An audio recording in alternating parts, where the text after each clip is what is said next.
A $90 million litmus test. Wisconsin court vote becomes referendum on Musk. It's only been 5 months since voters in Wisconsin faced a bitterly fought election, but residents of the U.S. state are already heading back to the polls.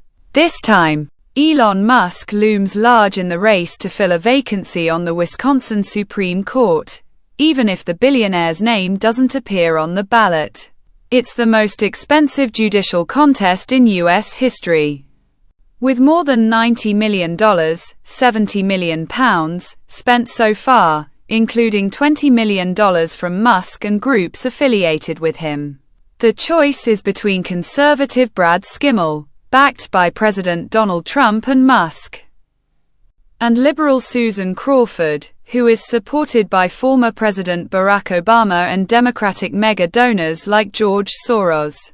It's forecast to be a tight contest that could flip control of the Midwestern state's top court, which is currently controlled 4-3 by liberal justices. But it's also one of the first real tests of voter sentiment towards Trump, in a state that he won by less than a percentage point during his decisive White House election victory last November. The Republican president's second administration has slashed federal programs, cuts that have been shepherded by Musk, the world's richest man and a close Trump ally. "This really matters," said canvasser Ronisha Mallett. "People aren't looking at the bigger picture. People just think this is just a local election. But it goes all the way to the White House." The 23-year-old was out knocking doors in a quiet residential area on the outskirts of Milwaukee on Monday, a day before voters were set to cast their ballots.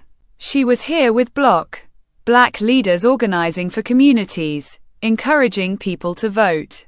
These kinds of special elections typically see low voter turnout. But Musk's involvement has supercharged emotions on all sides. Groups like Block put in extra time to engage with voters.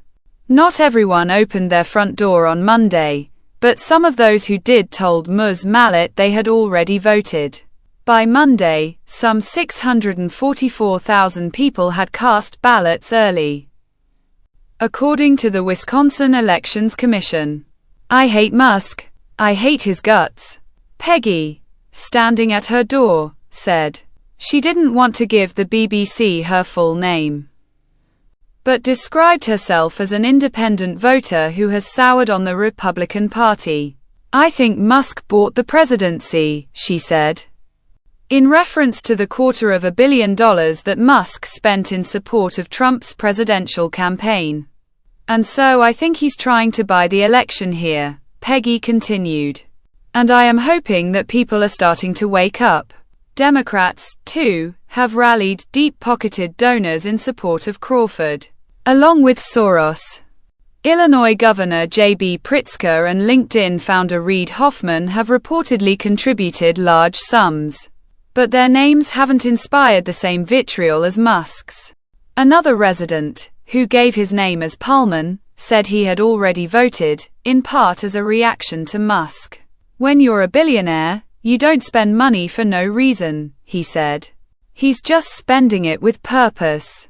On Sunday, Musk hosted a rally where he handed out two $1 million checks to voters who had signed a petition to stop activist judges who might disrupt Trump's plans.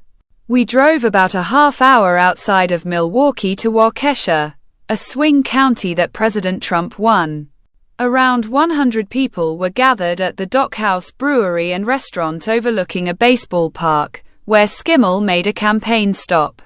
Connor Gooner was wearing a red shirt with Musk's name on it. "I'm a big fan," he said, clutching his beer. "He is doing a fantastic job with Doge. Why not?" he added when asked about Musk's involvement in the race. "Democrats have people like George Soros and J.B. Pritzker. Why can't we have billionaires?" Another Schimel supporter, Scarlett Johnson, agreed. She was at Musk's town hall-style event over the weekend, which she described as great fun.